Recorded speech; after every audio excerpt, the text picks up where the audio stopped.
میرے دوستو، انسان کو کل عقل بھی مل جائے تو پھر بھی اللہ کی حکمت کا وہ احاطہ نہیں کر سکتا۔ رب کریم کو زیادہ پتہ ہے کہ ہمارے لیے کون سی چیز بہتر ہے اور کون سی چیز ہمارے لیے نقصان کا باعث ہے۔ اللہ تبارک و تعالی کی حکمت یہ چاہتی ہے کہ میرے بندے پریشان نہ ہوں۔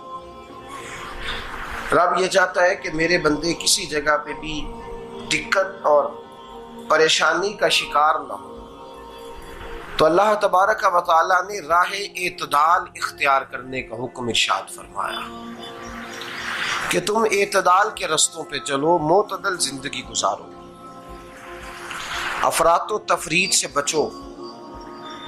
آج جس معاشرے میں ہم وقت گزار رہے ہیں، اس معاشرے میں ہم اس بات کو سمجھنے سے قاصر ہیں کہ اصل ہمارا مسئلہ کیا ہے۔ ہمارا اصل جو مسئلہ ہے اس کی شناخت ہمیں کیسے ہوگی اور ہم پھر اس تک رسائی کس انداز میں حاصل کر پائیں۔ ہم ہمیشہ اپنی آمدن بڑھانے کے چکر میں رہتے ہیں، ایک کام اور شروع کر لیں، پارٹ ٹائم جاب شروع کر لیں، کوئی سائیڈ بزنس اس کا آغاز کر لیں۔ ہماری جو دوڑ لگی ہوئی ہے وہ لگی ہے کام بڑھانے میں، آمدن بڑھانے میں، حالانکہ اسلام ہمیں یہ کہتا ہے کہ تو آمدن بڑھانے کے چکر میں نہ پڑ، اصل بات یہ ہے کہ تو اپنے خرچے کنٹرول کر۔ تنگ انسان وہ نہیں ہوتا جس کی آمدن تھوڑی ہوتی ہے، یہ توجہ کیجیے گا میری بات، یہ قیمتی بات ہے اور گفتگو ساری کا لب لباب ہے۔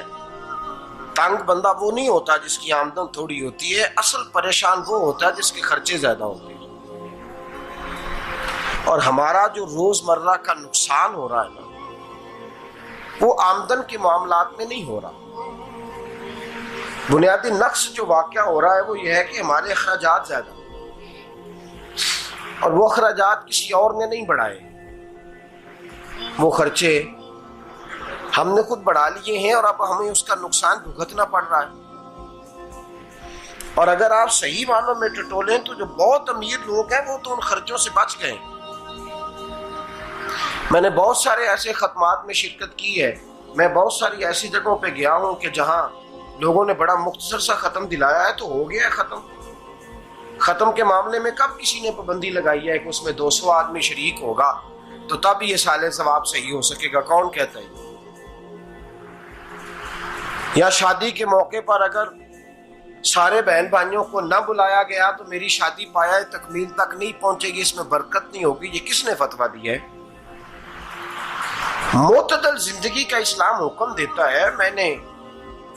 میں پڑھ رہا تھا کہ ایک بہت بڑا صدر ہے، غالباً سوڈان کے صدر کی بات ہو رہی تھی، تو اپنے بیٹے کی بارات لے کے گیا تو 4 لوگ گئے ہیں بارات، اور 15 لوگوں کا اس نے اہتمام کیا اپنے گھر میں کھانا کھانے کا۔ تو کیا شادی ہو گئی کہ رک گئی؟ تو بھائی راگ الاپنا اس بات کا کہ بڑی پریشانی ہے، کوئی سائیڈ بزنس شروع کیا جائے فلان جگہ فلان جگہ فلان جگہ، تو اصل معاملہ یہ ہے کہ پہلے ایک بندہ کماتا ہے تو پھر بھی گھر ہی چلتا ہے، پھر بڑا بیٹا ساتھ شامل ہوتا ہے تو پھر بھی گھر ہی چلتا ہے، پھر منجلا بیٹا شامل ہوتا ہے تو پھر بھی گھر ہی چلتا ہے۔ جو رونا دادا جی رویا کرتے تھے کہ بڑی مصیبت ہے، بڑی مشکل ہے، گاؤں میں رہ اکیلے ہوتے تھے اور وہ 5 بچوں کو اور 4 بچیوں کو وہ پالتے تھے، تو جو وہاں پریشانی تھی وہی آج پریشانی شہر میں آ کر پڑھ لکھ کر موٹی تنخواہ لے کر وہی پریشانی ہمیں ہے۔ تو میں جس نتیجے پہ پہنچا ہوں اس کو پڑھ کے، قرآن مجید کی چند آیات کو دیکھ کر اور اس مفہوم کی جو حدیثیں کتب احادیث میں پائی جاتی ہیں اور ہمارے بزرگوں نے ہمیں جو مزاج اس حوالے سے دیا ہے، میں اس نتیجے پہ پہنچا ہوں کہ مسئلہ آمدن کا نہیں، مسئلہ خرچے کا ہے۔ ہمارے خرچے بنیادی طور پر زیادہ، اور اگر پھر ہم زیادہ بوجھ خواتین پہ ڈالتے ہیں کہ وہ مطالبے زیادہ کرتی ہیں، اور اگر آپ مجھ سے پوچھیں تو خواتین کی بھی اگر کسی جگہ کوئی عادت خراب ہوتی ہے تو اس میں اصل کردار اس کا ہوتا ہے جو وہ عادت خراب تو کیوں اپنے گلے سے اتار کے آپ کسی کے گلے میں بات ڈالنے کے چکر میں ہیں؟ وہ خواتین کی طبیعت نہیں ایسی ہے. اصل بات یہ ہے کہ ہم نے عادت ڈالی ہے, ہم نے یہ مزاج ان کو دیا ہے تو ان کا بنا ہے, نہ کیسے بن سکتا.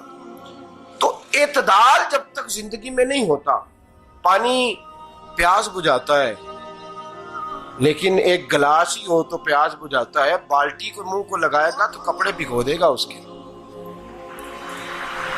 حالانکہ پانی بری چیز کا نام نعمت ہے نا بہت بڑی اللہ کی, لیکن پیالے میں ہی اچھا لگتا ہے.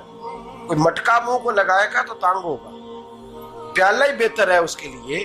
تو میرے دوست, مٹکے سے بھی بعض اوقات کام چل جاتا ہے, لیکن اگر کوئی کہے نہیں مجھے دریا ہی چاہیے تو اس کا تو گھر بہ جائے گا, سارا گھر بہ جائے گا اس کا. ہمیں دریا قابو کرنے کا موڈ بنایا ہوا ہے تو اس سے گھر بہا کرتے ہیں, اس سے گھر بنا نہیں کرتے. گھر پیالے سے پانی پینے سے بنتا ہے. اگر تو دریا پہ قبضہ کرنے کا موڈ بنائے گا تو گھر بنے گا نہیں, گھر بہ جائے گا. آگ نہ ہو تو کھانا پک نہیں سکتا, لیکن ہلکی آنچ سے کھانا پکتا ہے. اور اگر آنچ تیز کر دی جائے تو جی قرینے قیاس بات کر رہا ہوں, میں عقل سے ماورا نہیں کر رہا. قرینے قیاس سمجھانے کے لیے مثالیں دے رہا ہوں. ہلکی آنچ پہ کھانا پک جاتا ہے اور آگ تیز ہو تو کھانا جل جاتا ہے. تو کھانا اتنی دیر کھانے کے قابل رہتا ہے جب تک وہ ہلکی آنچ پہ پکتا ہے. تو جتنی مرضی تو کہتا ہے نہیں میرا گزارے نہیں, آگ تیز ہونی چاہیے, تو میاں جل جائے گا, جل جائے گا. ہوا نہ ملے تو سانس نہیں آتی, ٹھیک ہے, آکسیجن نہ ہو تو سانس, ہوا نہ چلے تو گزارا نہیں ہوتا. لیکن اگر تیز چلے نا, اگر تیز چلے تو آندھی اور طوفان بن جائے تو چھتیں گرا دیتی ہے, جانیں لے لیتی ہے.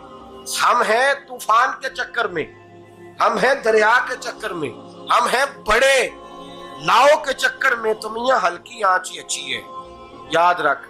اور ایک گلاس پانی کا اعتدال سے ملتا رہے تو وہی ملتا رہے, ضرورت کے وقت وہی بہتر ہے. تو پورے دریا پہ قبضہ کرنے کا پروگرام نہ بنا, تانگ ہو جائے گا. اور میرے عزیز یاد رکھ, ہوا سانس لینے کے مطابق ملے تو وہی اچھی ہے, جو سانس بند کرنے پہ آ جائے وہ ہوا اچھی. ہم نے چکر چلا لیا ہے کہ زیادہ پیسہ, راتوں رات پیسہ, لمبا پیسہ, یہ پلاٹ بھی میرا, وہ پلاٹ بھی میرا, گجرانوالہ بھی, گجرات بھی, لالا موسیٰ کھاری اور پنڈی تک جہاں میں جاؤں میرے نام کی تختیاں لگی ہوئی ہونی چاہیے. اسلام منع